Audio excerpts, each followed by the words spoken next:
मी कसा घडलो असा मला विषय तुम्ही दिलेला आहे आणि खरंच आहे मित्रांनो, प्रत्येक जण घडत असते. देशमुख सरांनी आता थोडक्यात आम्हाला सांगितलं की त्यांच्या मुलाच्या वेदांच्या संदर्भानं सांगत होते. ते जहागीरदार सर इतकं सुंदर बोलत होते, मला तर वाटलं त्यांनीच तुम्हाला बोलावं, मी कशाला मला बोलवलं या ठिकाणी. तुमच्याशी येऊन त्यांनी छान हितगुज साधला. आमच्याकडे तिकडे आवाज येत होता. सांगण्याचा तात्पर्य असा आहे, विजय कदम सर असतील, चिलपलवारा सर असतील किंवा बालाजी कोंपरराव सर असतील, हे कसे घडत गेले तुम्ही त्यांना विचारा. अहो हे कसे घडले आणि कसे आतून आले. म्हणून आम्ही ग्रास रूटर आहोत, पॅराशूटर नाही, लक्षात घ्या. जो ग्रास रूटर असतो तो खरंच घडतो. कुणाचाही इतिहास घ्या, महात्मा गांधीपासून डॉक्टर बाबासाहेब आंबेडकरांपर्यंत त्यांचा जर इतिहास घेतला तर तुम्ही पहा ते कसे घडत गेले. लोकमान्य टिळक सुद्धा हे कशी घडली ही माणसं आणि स्वतःच्यातून आपण फिनिक्स पक्षासारखी कशी उगवत गेली आणि कशी उंच उंच उंच भरारी मारत गेली. मित्रांनो, मी खेड्यातल्या माझं प्राथमिक शिक्षण माझ्या गावामध्ये झालं. 4थी पर्यंतच माझी शाळा होती. त्या शाळेमध्ये एकच सर होते आणि ते सर आमच्या हजऱ्या घेण्यातच त्यांचे सकाळचे 11-12 वाजून जायचे, पहिलीची, दुसरीची, तिसरीची, चौथीची. आणि आम्ही शिकत गेलो. पुन्हा 5वीला असा विचार आला की वाचनाची आवड लागली. खरं तर लहानपणी जात्यावरच्या ओव्या आणि भजनातली गाणी हे आमच्या संस्काराची शिदोरी आहे. विद्यार्थी मित्रांनो, तुम्ही खूप भाग्यवान आहात.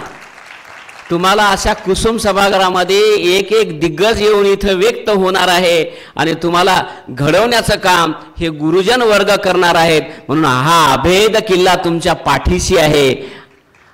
मला 5वी पासून ओढ लागली होती नांदेडची, पण घरी माझ्या वडिलांचा एकच धास की नाही, आपल्या शेतात काम करावं लागतं, मी काय तुम्हाला नांदेडला पाठवणार नाही, नांदेडला पाठवणार नाही. 6वी झाली, 7वी झाली. मी 7वीला गल्ला केला की आता म्हणलं हे काय पाठवत नाहीत, आपण काय करावं, कुठल्याही शाळेत एक टीशी टाकून द्यावी 8वीला किंवा 9वीला, 9वी पासला किंवा 10वीला तरी जावं असं मनामध्ये सारखं. आणि एक माझ्या मित्रानं सांगितलं होतं तिथं गुरुद्वारा आहे नांदेडला, फार छान. मग ही एक ओढ होती, जेव्हा नाही मिळालं तर गुरुद्वाऱ्यामध्ये हमखास मिळते, म्हणजे आपलं शिक्षणही होते, ही माझ्या मनामध्ये तळमळ चालली होती. कुठूनही तरी शिक्षण घ्यायचं. पण आमच्या भावानी वडिलांनी मला जाऊ दिलं नाही.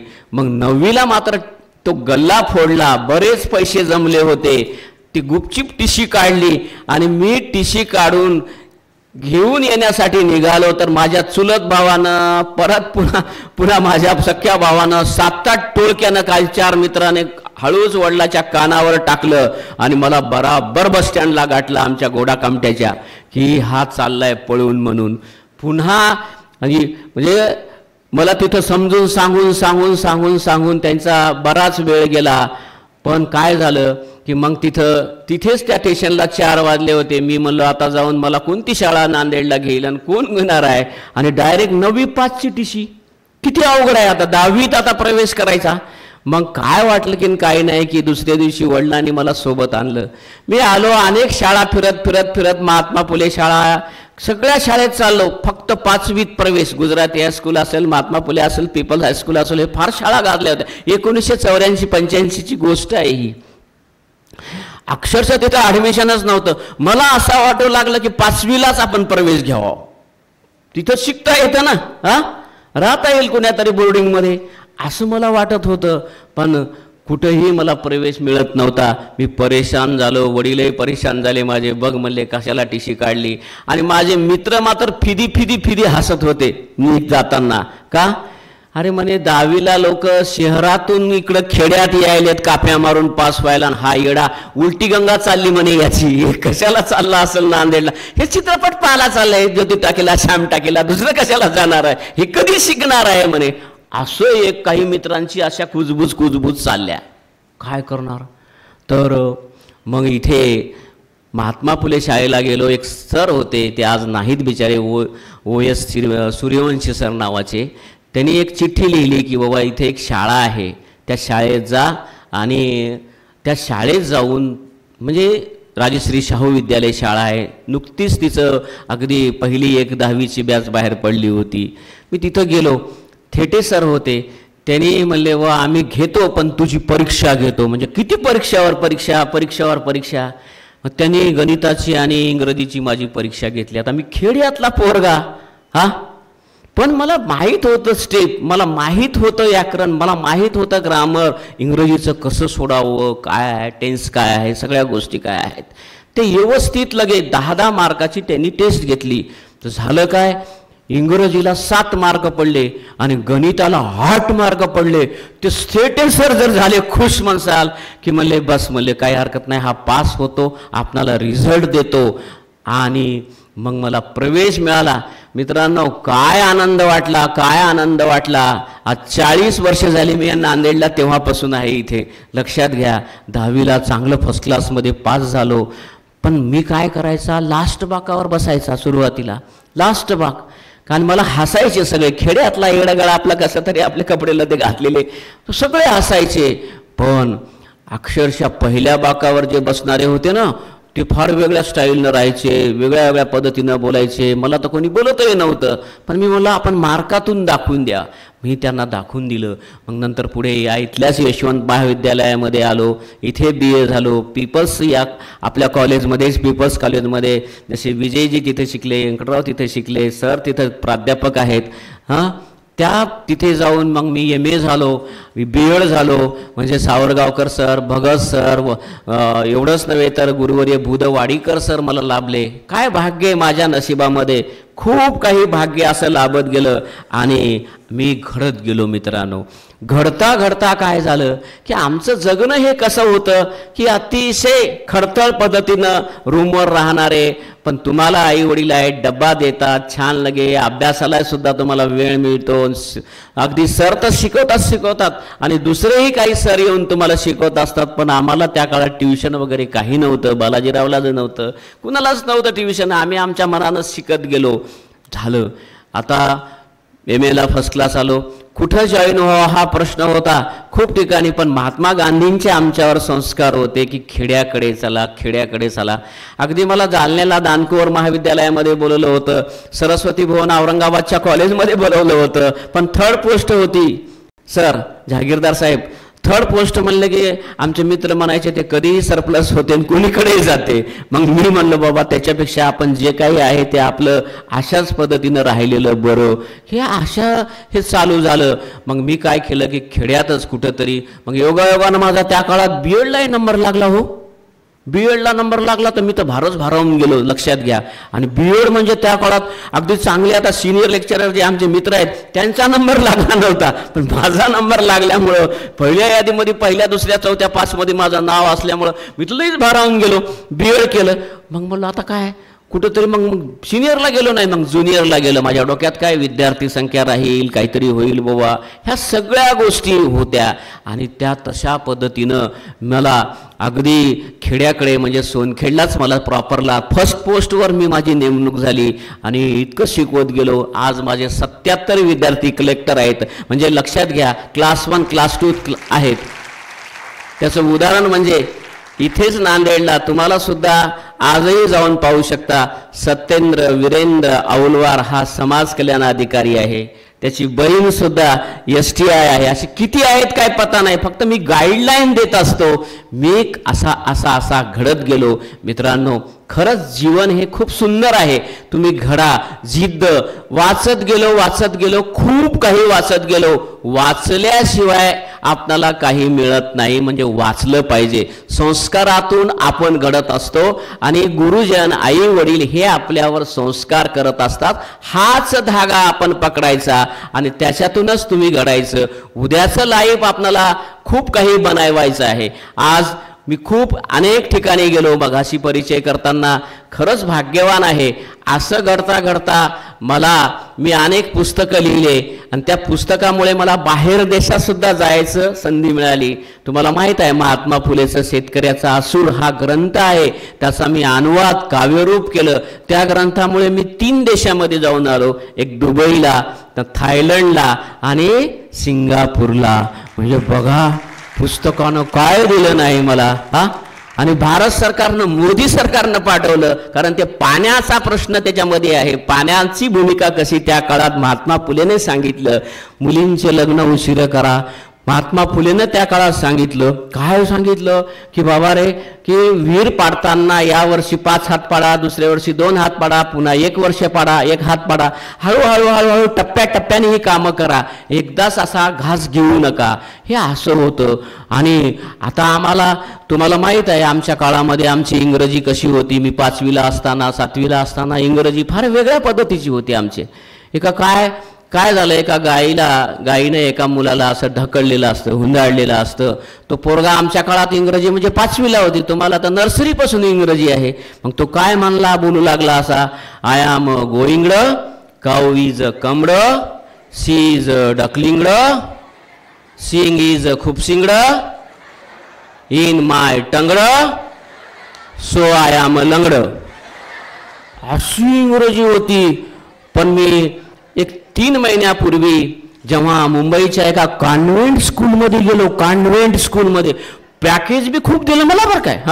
खूप पॅकेज दिलं होतं.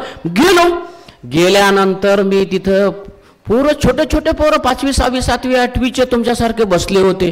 त्या पोरांना मी विचारलं, बाबा रे, डिस्कवरी आणि इन्व्हेन्शन मधला फरक काय?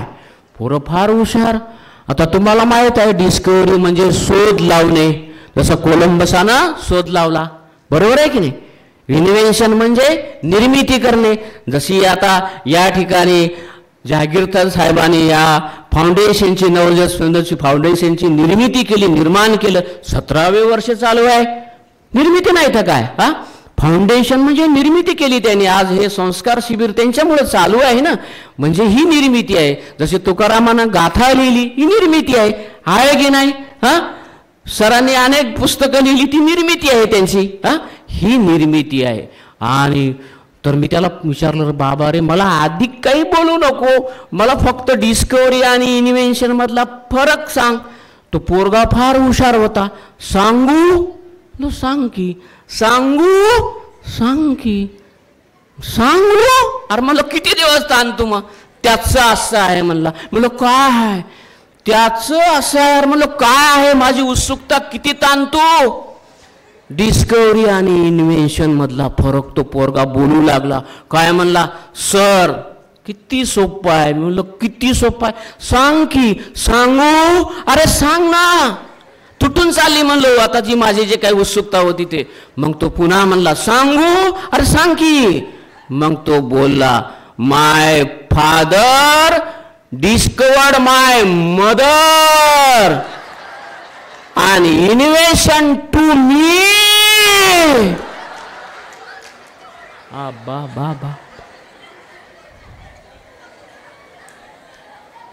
किती पुढे पिढी गेली रे बाबा. लंगडं होतं आमच्या काळात, तंगडं होतं. आता किती पुढे गेले पोरं. काय एवढे हे बघा. तुम्हाला काय भाग्य आहे. अगदी SC कुसुम हॉलमध्ये किती छान तुम्हाला मार्गदर्शन अनेकांचं, दिग्गजांचं होत आहे. आता अशाच पद्धतीचं काही माणसांचं एक वेगळं असते बघा, की मराठी बरोबर इंग्रजी ही तितकीच महत्वाची असते. पण रशियाचे अध्यक्ष आणि बिल क्लिंटनची एकदा भेट होती. काय होतं? रशियनचे अध्यक्ष आणि बिल क्लिंटन, अमेरिकेचे अध्यक्ष, राष्ट्राध्यक्ष, यांची एकदा भेट होणार होती. तर हे रशियाचे अध्यक्ष म्हणले, मी माझ्याच भाषेत बोलणार, रशियनच भाषेत बोलणार, मी नाही बोलणार म्हणले ते इंग्रजी. त्यांचा जो दुआदिस जोडून देणारा, म्हणजे अगदी जोडणारा, अगदी दुआदिस आपण म्हणतो ना, जोडून देणारा जो काही मधला मीडिएटर, जसं सरांनी तुम्हाला माझ्याशी जोडून दिलं आहे की नाही. यांचं हे आहे, त्यांचं ते आहे, त्यांचे सगळ्या टाम टीव्हीवर आले, या टीव्हीवर आले, सगळ्या टीव्हीवर आले, सगळ्या देशात जाऊन आले, अमुक झालं तमुक झालं. अख्खं कादंबरी आहे मराठवाडा युनिव्हर्सिटीला आपली. म्हणजे बघा स्वामी रामानंद तीर्थला ही बघा एखादा पाठ असते एखाद्याचा, पण माझी कादंबरी कसा घडत गेलो बघा, लक्षात घ्या. तर हे असं. तर ते म्हणले, नाही म्हणले रशियाचे, यार मला फक्त माझा रशियन भाषाशीच मी बोलणार. ते म्हणले, अहो फार सोपं आहे म्हणले. ते म्हणले, काय नाही म्हणले बाबा, तुम्ही काय करायचं म्हणले, जेव्हा बिल क्लिंटन येतील तेव्हा आपण काय म्हणायचं म्हणले, की हाऊ आर यू म्हणायचं म्हणले. ते म्हणतात म्हणले I am fine. I am fine म्हणतात म्हणले. आणि आपण म्हणायचं म्हणले आय टू. इतकी सोपी आहे का इंग्रजी म्हणले. हो एवढी सोपी आहे. मग यानं पाठच केला. ते 2-3 शब्द वाक्य पाठ केला आणि विल क्लिंटनची यायची वेळ ठरली. दिवस उजाडला. भर करत हे एअरपोर्टला जाऊन बसले. असं विमान आलं. विमानातून मोठा असा 6.5 फुटाचा घोडा पान चिकना फूट असा विल क्लिंटन उतरला. झप झप झप झप यायले असे समोर. आणि हे आपलं घोकतच चाललं how are you how are you how are you how are you how are you how are you असं करत करत करत गेले. विल क्लिंटनच्या हातामध्ये हात दिला. हू आर यू म्हणले. तर विल क्लिंटन आहे हुशार. ते मला आय एम फिशरीज हजबंड. ते मला आय टू. त्याच्यासाठी मित्रांनो इंग्रजी सुद्धा आली पाहिजे. मराठीला अभिजात दर्जा मिळाला. मराठी भाषेला जीव लावायचा, इंग्रजीला पण जीव लावायचा. जीव लावला पाहिजे. म्हणून आता हा जीव लावत लावत आपण पंढरपूरला जाऊ सगळेजण. माझा सावळा विठ्ठल दिंडी पंढरी निघाली. टाळपख वाज वाजे टाळपख वाज वाजे. भक्त मंडळी दंगली भक्त मंडळी दंगली. टाळविना वाजवीत टाळविना वाजवीत पंढरीचे वार करी पंढरीचे वार करी. भक्त मेळा जमलेला भक्त मेळा जमलेला.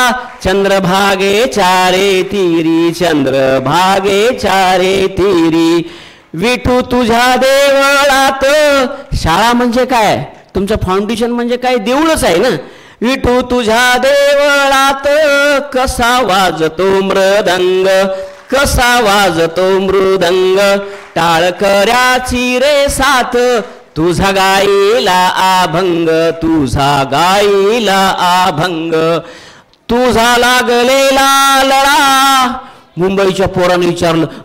पोरीने विचारलं होतं बरं का. मी म्हणला लळा म्हणजे काय? व्हॉट इज मीन बाय लळा? त्याला वाटलं सैराट सारखाच काय की लळा. तसलं नाही रे. लळा म्हणजे जिवाळा म्हणलं बाबा. हो काही नाही वेगळंच वाटतं. कारण आपली भाषा कळतच नाही कधी कधी. आपल्या भाषेमध्ये अनेक रूप आहेत. ते कळायला पाहिजेत ना. तुझा लागलेला लळा माझी माय काळी काळी माझी माय काळी काळी. तुला वाहिला निवद तुला वाहिला निवद. गोडपूर नाची पोळी गोडपूर नाची पोळी गोडपूर नाची पोळी. तुझे वारीचे अभंग तुझे वारीचे अभंग. नाचू नाचू गाते दिंडी नाचू नाचू गाते दिंडी. माझ्या शिवारात हो माझ्या शिवारात हो. ज्वारी आता खंडी खंडी ज्वारी आता खंडी खंडी ज्वारी आता खंडी खंडी. जागीरदार साहेब आपल्याकडे पाऊसच पडत नाही हो. ते पाऊस पडत नसल्यामुळं मी देवालाही प्रार्थना केली. प्रश्न विचारला. माझ्या कोरड्या रानात देशमुख सर माझ्या कोरड्या रानात नाही जमिनीला पाणी नाही जमिनीला पाणी. पाण्यासाठी बाबळी धंदारा या आयुष्य चाललंय. या आमच्या या अगदी कॅप्टन्स ते आमचे खऱ्या अर्थानं कपिल देव आहेत. जुने फाउंडर आहेत ते. माझ्या कोरड्या रानात नाही जमिनीला पाणी. आशी कशी रे आटली आशी कशी रे आटली. देवा तुझी इंद्रायणी देवा तुझी इंद्रायणी. आता नको यातायात आता नको शेवट आता नको यातायात. फुलू रानात दे बागा फुलू रानात दे बागा. विठू माझ्या रानातुनी विठू माझ्या रानातुनी. वाहू दे रे चंद्र भागा वाहू दे रे चंद्र भागा वाहू दे रे चंद्र भागा वाहू दे रे चंद्र भागा. तर विद्यार्थी मित्रांनो ही मोठी माणसं आहेत. त्यांच्यासाठी नाही मी तुमच्यासाठी बोलत आहे. तुकारामाने एका ठिकाणी फार सुंदर लिहिलंय. तुका म्हणे नेनो विकती चिया खोली म्हणून ठेविली पायी डोई पायी डोई. काय समजलं नाही समजलं मी सांगतो. महासागराची लांबी रुंदी तुम्हाला मोजता येते?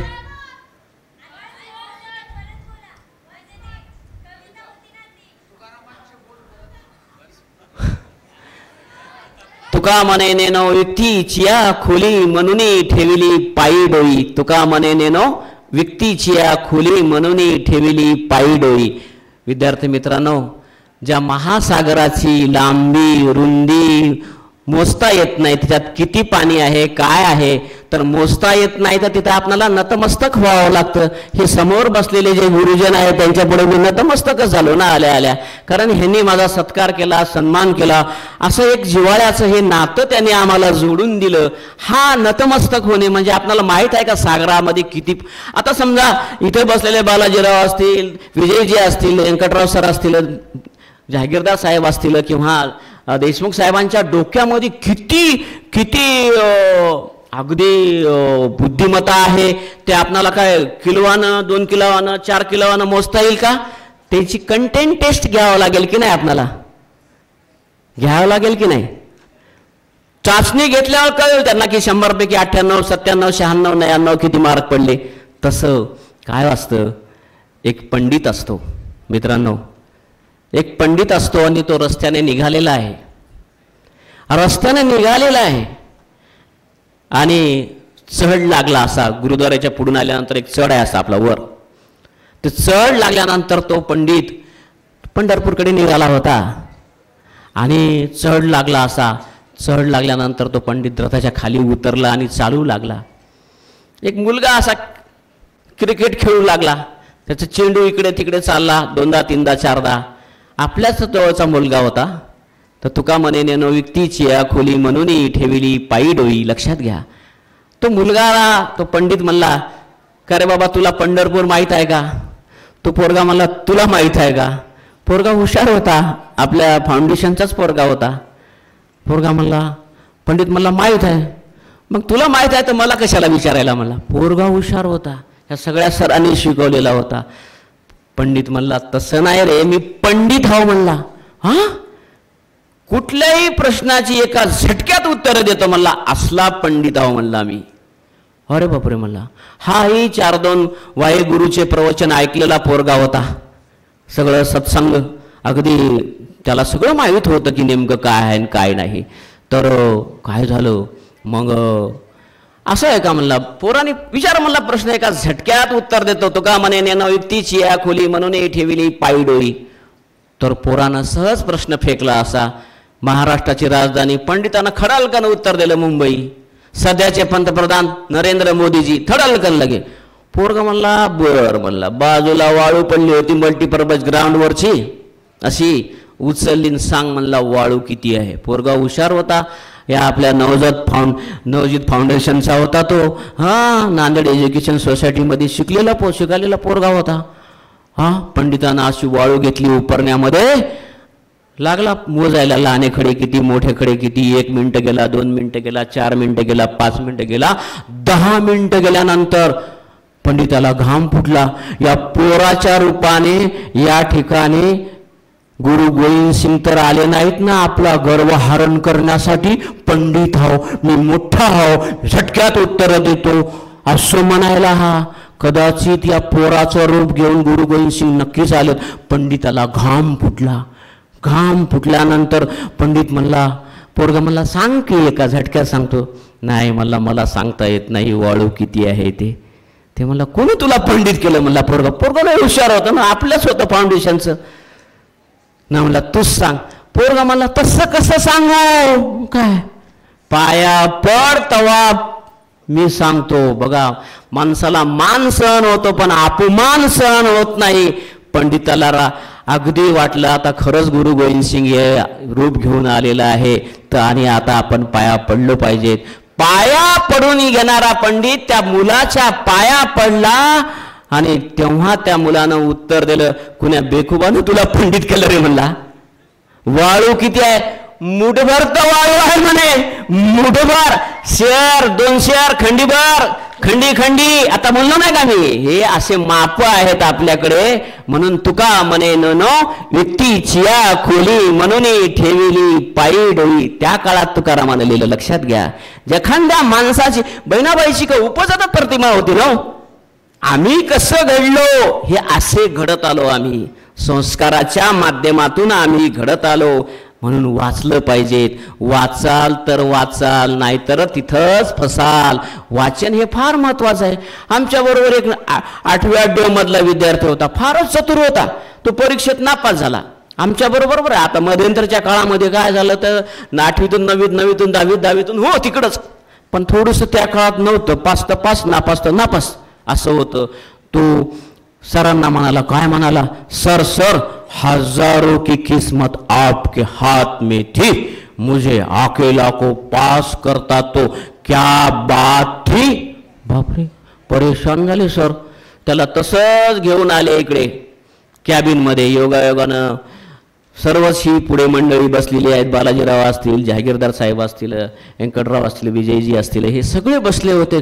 पुन्हा पोराचं पालुपस सुरू झालं. सर सर हजारों की किस्मत आपके हाथ में थी, मुझे अकेला को पास करता तो क्या बात थी. तिथं बालाजीराव कोंपुलवारानं असं खमंग त्याला उत्तर दिलं. काय म्हणले ते बालाजीराव, असं म्हणले, अरे हजारों किताबें तेरे पास थी, हजारों किताबें तेरे पास थी, बार बार पढ़ता तो क्या बात थी, बार बार पढ़ता तो क्या बात थी. मित्रांनो, वाचलं तर सगळं काही बनतं, वाचल्याशिवाय काही जमत नाही. वाचन हे फार महत्वाचं आहे, फारच महत्वाचं आहे. माझ्यासमोर मुली आहेत, मॅडम आहेत, त्यांच्यासाठी मला हे म्हणायचं की या भारताची महिला इतकी महान आहे, फारच महान आहे. सांगण्याचा उद्देश एक छोटी 1 मिनिटाची गोष्ट आहे. डॉक्टर राहुरी भारद्वाज. तुम्ही म्हणसाल डॉक्टर राहुरी भारद्वाज कसं काय डॉक्टर? डॉक्टर राहुरी भारद्वाज यांना ज्ञानपीठ मिळालं तेलुगू देशाची. ते 7वी पास होते. त्यांना युनिव्हर्सिटीनं उद्या बालाजीरावनं किंवा विजयच्या प्राध्यापक सर काळे सरांनी ठरवलं की बा यांना गोरे सरांनी ठरवलं की यांना देऊन टाका. डिलीट तर देऊ शकतात. ते डिलीटमुळं डॉक्टर झाले. आणि त्यांनी आपले खाजगी किस्से काही काही लिहिले आणि त्याचा अनुवाद सोलापूरचे जे काही प्राध्यापक डॉक्टर लक्ष्मीकांत बोल्ली नावाचे प्राध्यापक आहेत, बोल्ली सर सोलापूरचे, त्यांनी अनुवाद केला आणि ते किस्से आमच्या काही वाचण्यात आले. त्या अनुवादामध्ये काय होतं की राहुरी भारद्वाज यांनी आपलं छोटं खाणी पाकडू रावळू नावाचं आत्मचरित्र लिहायला सुरुवात केली होती. पाकडू रावळू म्हणजे शेवाळलेला दगड. ही आजची व्यवस्था कशी आहे, पाय ठेवू देत नाही, शेवाळलेला दगड आहे, सडलकन निष्ठते. कुठली राजकीय व्यवस्था बघा, पाय तुम्हाला ठेवू देत नाही, तडलकन निष्ठते. तर काय झालं बघा, आणि त्यांनी ते होतं हँड कंपोजिटर. हँड कंपोजिटर म्हणजे आमच्या काळामध्ये मी सुद्धा तेच ITIला ट्रेड केला आणि तसातून शिकलो आम्ही. 11वी 12वी first year, second year, third year असं. म्हणजे हस्तजोडाईकार करायचं पेपरमध्ये आणि पेपरचं असं लावून टाकून ते उद्या पेपर छापून यायचा. त्यावेळेस त्यांना 15 रुपये पगार होता. त्यांना एक गुड न्यूज कळाली. कोणती गुड न्यूज? आपली पत्नी प्रेग्नंट आहे. तर अरे वा म्हणले, आपल्याला बाळ होणार आनंद त्याला वाटला. त्यांनी आले घरी आणि विचारले पत्नीला, तुला काय पाहिजे सांग म्हणले. डॉक्टर राहुरी भारद्वाज ती म्हणले असं नाही, तुम्ही अगोदर हातपाय धुवा, फ्रेश व्हा, नंतर मी तुम्हाला सांगते. त्यांनी काय केलं, आपल्या अंगातला कोट असा खुंटीला काढून ठेवला आणि हातपाय धुवायला गेले, फ्रेश झाले आणि आले. त्यावेळी पत्नीनं उत्तर दिलं, तुला काय आवडते? तर तिनं म्हणली, फक्त मला चणे फुटाणे आणा. ते म्हणले एवढी गुड न्यूज आणि चणे फुटाणे आणायचे, हे काय? ते म्हणले चणे फुटाणेच पाहिजेत म्हणे मला. ठीक आहे म्हणले. 3 वर्षानंतर काय झालं की प्रमोशन झालं. हे आकाशवाणीमध्ये गेले, अधिकारी झाले डॉक्टर राहुरी भारद्वाज. त्यावेळेस त्यांना 300 रुपये पगार आणि त्यावेळेस त्यांना पुन्हा गुड न्यूज कळाली की पुन्हा प्रेग्नंट आपली पत्नी आहे. मुलींसाठी खास लक्षात घ्या, भारतीय महिला किती महान आहे ते, त्यासाठी मुद्दा मुलींसाठी आहे. संस्काराचं बीज भारतीय महिलांमध्ये किती चांगलं आहे ते. तर त्यावेळेस काय झालं की तिनं विलंब केला नाही बाईनी. ती बाई म्हणली काय पाहिजेत म्हणल्या त्या बाईने फडलकन म्हणले मला पेढे पाहिजेत म्हणली. पेढे पाहिजेत म्हणल्यानंतर राहुरी भारदास घाबरले. पहिल्या वेळेस म्हणली होती की हातपाय धुवा, फ्रेश व्हा, नंतर मी तुम्हाला सांगते. आणि आज काय हे एवढे घाबरले. एका बाईने किंवा एका मुलीने बघतो थोबाडीत मारतो म्हणले कसं आपण घाबरून जातो की नाही, तसे ते घाबरून गेले. म्हणले हे काय आहे बा म्हणले.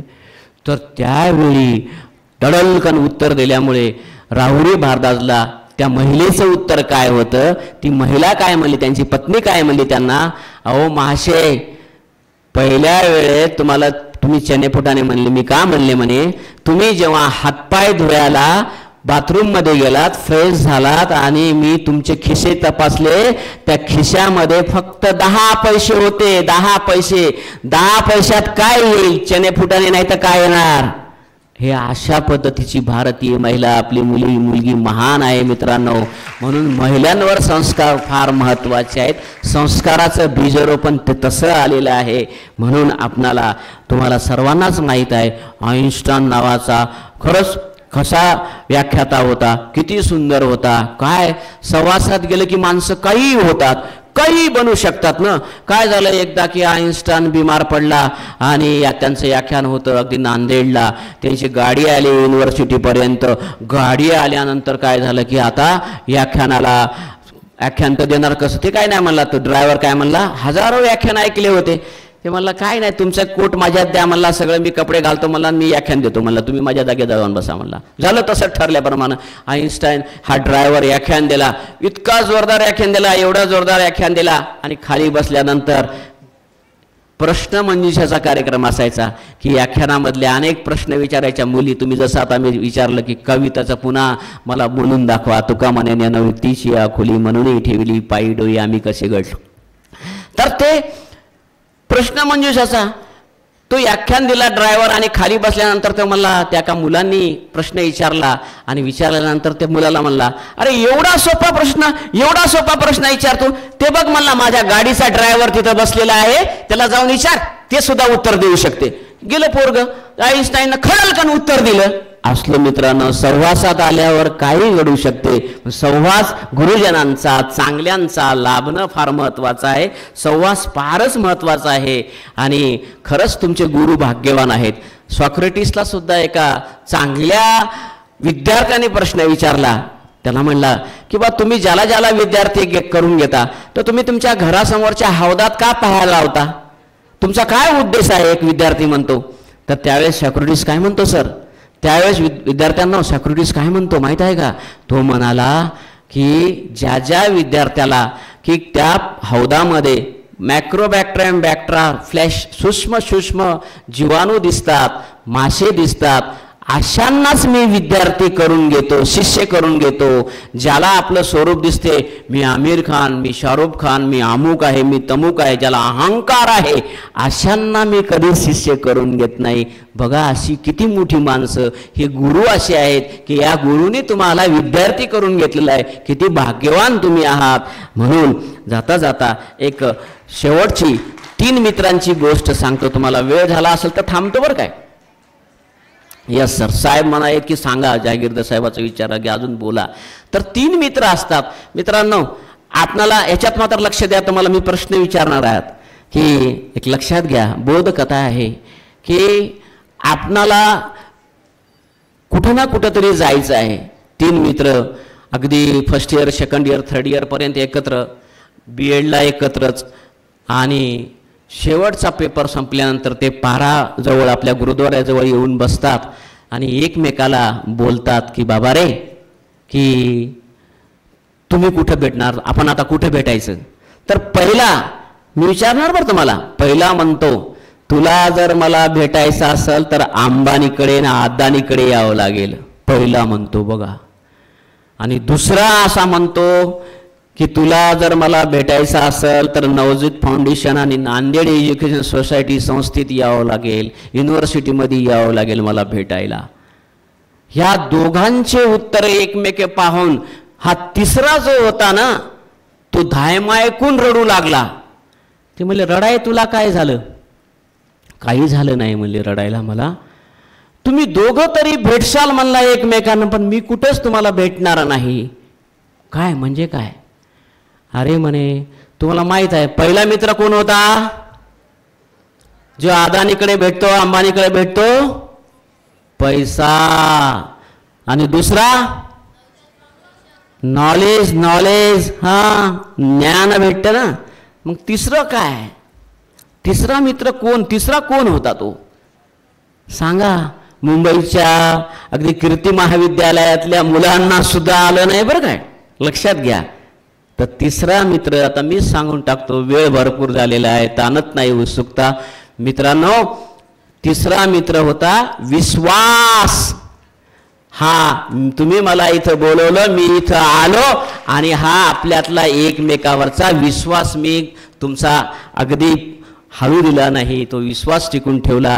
जाता जाता नीतिमूल्याची एक कविता आपल्यासमोर ठेवतो आणि थांबतो. बाई शिमग्याचा सण. कवितेचं शीर्षक आहे ओळख. आपल्या आईवडिलांची, गुरुजनांची ओळख विसरायची नाही, लक्षात घ्या. बाकी काही करा, डॉक्टर व्हा, इंजिनियर व्हा. आता देशमुख सर सांगू लागले, बाबा जी काही आज वातावरण आहे, संस्काराचं वातावरण फार कमी आहे, म्हणून मी माझ्या मुलाला इथंच बोलवलं. का? खरं संस्कार आहे फार महत्वाचे आहेत. बाई शिमग्याचा सण केला, शिजवा भिजवा, संजू घरी नाही आला, गेला कोठे गेला कोण्या गावा, गेला कोठं कोण्या गावा. संजू डाकोटर झाला. संजू डाकोटर झाला, सणालाच विसरला, वेळ जेवण टळली, जीव आता शिनलेला, जीव आता शिनलेला. घर जेवलेलं सारं माय करी विचारच, घर जेवलेलं सारं माय करी विचारच. तोंडातला घास कशी ठेवायाची तोंडातच, ठेवायाची तोंडातच. घास गिळता गिळना, घास गिळता गिळना, पिस माईला लेकाचं, घास गिळता गिळना, पिस माईला लेकाचं. लेकाच्याच उनवेन सारं उदास उदास, सारं उदास उदास. असं कसं मोह पोर सणालाच विसरलं, असं कसं मोह पोर सणालाच विसरलं. तिकडून तिकडं त्याचं लगीन ठरलं, त्याचं लगीन ठरलं, त्याचं लगीन ठरलं. अशी लागली खबर सुटे काळ झाला पाणी, अशी लागली खबर सुटे काळ झाला पाणी. अशी कोण रूपवती त्याच्या बसली ग मनी, त्याच्या बसली ग मनी. माय मनाया लागली, माय मनाया लागली, रज गजाचा ग केला, माये मनाया लागली, रज गजाचा ग केला. चार पैसे कमावता माये बाप विसरला, माये बाप विसरला, माये बाप विसरला. बाप गेला लेकाकडे, बाप गेला लेकाकडे, बरे पाहुणे जमून, बाप गेला लेकाकडे, बरे पाहुण जमून. थाटामाटातली सून गेला गेला भारावून, थाटामाटातली सून गेला गेला भारावून. त्याच्या वाटल मनाला सून पडलच पाया, त्याच्या वाटल मनाला सून पडलच पाया. खिसा कापलेला त्याचा नाही जवळ रुपया, नाही जवळ रुपया. वजा वजा बाप संजू जवळ गेलेला, वजा वजा बाप संजू जवळ गेलेला. पाहुण्यात त्याचा घोर अपमान रे केलेला, अपमान रे केलेला. धोतरातल्या बापाला कशी सोसल ही कळ, धोतरातल्या बापाला कशी सोसल ही कळ. हाडामाशी वाढवून काय मिळाले त फळ, काय मिळाले त फळ. झांबल्याचं बाप देई बाप धांडरून गेला, झांबल्याचं बाप देई बाप धांडरून गेला. जन्मदात्याला बोलला महा साल गडी आला, महा साल गडी आला, महा साल गडी आला. शब्द लागला लागला, शब्द लागला लागला, बाप झाला येडा पिसा. शब्द लागला लागला, बाप झाला येडा पिसा. गार पिटी वादळात झोडपला बैल दसा, झोडपला बैल दसा. पई पई गोळा केली लेकालाच पाठवली, पई पई गोळा केली लेकालाच पाठवली. काळजाच्या घडानच नाही ओळख दिलेली, नाही ओळख दिलेली, नाही ओळख दिलेली. मित्रांनो, आपण आपल्या वडिलांना, आईंना, गुरुजनांना कधीही विसरायचं नाही. हे संस्काराचं बीजरोपण आहे. तुमची इच्छा असेल तर एखादी कविता म्हणतो, नाही तर वेळ झाला असेल तर थांबतो. आमचं हे आम्ही कारण सर घेऊन बसलेले आहेत. तर दिल्लीमध्ये ज्या कवितेला वन्समोर झाला आणि ती कविता खूप गाजली, पुढे उषाताई तांबे होत्या. एवढंच नव्हे तर महामंडळाचे अध्यक्ष सगळे बसले होते, ठाले सर बसले होते. ती कविता त्याच्यातले काही भाग तुमच्या पुढे ठेवतो आणि थेट प्रश्न असा आहे की आज अलीकडच्या काळामध्ये काय घडत आहे आणि काय नाही, असं एक आपणाला सुद्धा सोच बदलो, सितारे बदल जाएंगे, नज़र बदलो नज़ारे बदल जाएंगे, कश्ती बदलने की ज़रूरत नहीं, कश्ती बदलने की ज़रूरत नहीं, कश्ती का रुख बदल दो, किनारे आपोआप बदल जाएंगे, किनारे आपोआप बदल जाएंगे. मित्रांनो, आपणाला बदल आणायचा आहे. उद्याचे कलेक्टर तुम्ही आहात, उद्याचे IPS तुम्ही आहात, उद्या अगदी UPSC MPSC तुमच्या हातात आहात, फर्स्ट चेअरचे तुम्ही उद्याचे मालक आहात. मित्रांनो, म्हणून संस्काराच्या शिबिराची नितांत आज गरज आहे. का वाटलं असेल जहागीरदार साहेबांना की संस्काराचं शिबिर लावावं, त्यांना का आत्मीयता निर्माण झाली असेल, त्याचं रिझनच हे आहे की उद्याची पिढी आपली घडली पाहिजेत, उद्याचा संस्कार भारत निर्माण झाला पाहिजेत. त्यासाठी तुम्ही इथे पुढे येणं महत्त्वाचं आहे. ती कविता तुम्हाला म्हणतो आणि थांबतो की 21सावं शतक आलं, 21सावं शतक आलं तरी कुणब्याची 30 गतीन, कवा होईल ज्ञान बारावं आपली परगतीन, कवा होईल ज्ञान बारावं आपली परगती. हाडं उगाळले त्यानं, हाडं उगाळले त्यानं, कोण पुसणार त्याला, पाय खोरू खोरू काळ्या ढेकळात मेला, काळ्या ढेकळात मेला. कुठं गेली दादाराव हरित क्रांतीन, कवा होईल ज्ञान बारावं आपली परगतीन, कवा होईल ज्ञान बारावं आपली परगती. साखरेच्या पटीतला ऊस शेती वाळलेला, बंद झाला कारखाना मनी भडका उडाला, ओल्या उसाला काडी लावून देतीन, पाचटीच्या पाल्या सिंग जीव किती जळतीन, कवा होईल ज्ञान बारावं आपली परगतीन, कवा होईल ज्ञान बारावं आपली परगती. आमचा कलंबर कारखाना बंद झालेला आहे, सरांना माहीत आहे. आणि कीर्ती महाविद्यालयातल्या मुलींनी मला प्रश्न विचारला की बाबा 65 म्हणजे काय, व्हॉट इज मीन बाय 65, तुला काय म्हणणं, तुम्ही सैराट देखा काय म्हणे, हो जपीत देखा की म्हणे, त्याच्यात ऊस आहे की म्हणे, हो मग त्यालाच लागलेली ती 65 असते. म्हणलं असं आहे का म्हणे, इकडले शब्द तिकडे माहीत नाहीत. याचं मातीला माहीत बापू गाळायचा घाम, गळा फास घेता नाही, नाही धावलेला राम. मराठवाडा विदर्भात रोज आत्महत्या होती, जाहीर केलेलं पॅकेज सांगा बरं कुठं जातीन, कवा होईल ज्ञान बारावं आपली परगतीन, कवा होईल ज्ञान बारावं आपली परगती. आमची शहरं कशी आहे, शहरात उभा आहे सिमेंटाचं जंगल, लाईटाच्या उजेडास दिसतं सारं मंगल, नेम नाही कवा बवा उसळते दंगल, नेम नाही कवा बवा उसळते दंगल. मुंबई काश्मीर दिल्ली भडकत राहतीन, गवासंग किडेही रगडल्या जाती, दाभोळकर पानसरेचे मारेकरी वाऱ्यावर फिरती, आणि गादीवरचे राव सारे बगलच देतीन, कवा होईल ज्ञान बारावं आपली परगतीन, कवा होईल ज्ञान बारावं आपली परगती. शेवट आता, येळ टळून जाईल दिस तुहेच येतील, वेळ टळून जाईल दिस तुहेच येतील, तुया नाहीच पेरलं तर काय, बावनच्या खातील काय, बावनच्या खातील. उठ पोरा उठ आता हाती रुमण्याला धरा, पिंडा वरल्या इचला चल, खेटराना मार चल, खेटराना मार. ओढ धर शिक्षणाची, घेरे लेखनी हाती, घेरे लेखनी हाती, तवा होईल ज्ञान बारावं आपली परगतीन, तवा होईल ज्ञान बारावं आपली परगती. धन्यवाद. मला इथं बोलवलं, आमचा सत्कार केला, सन्मान केला. जाता जाता एवढंच म्हणेल की खुदा का जिक्र करे, खुदा का जिक्र करे या हम किसी की बात करे, हमें तो ये नवजोत फाउंडेशन और नांदेड़ एजुकेशन सोसाइटी से मतलब, तो फिर हम क्यों किसी और की बात करें, क्यों किसी और की बात करें. जय हिंद, जय महाराष्ट्र, जय क्रांति. Thank you sir.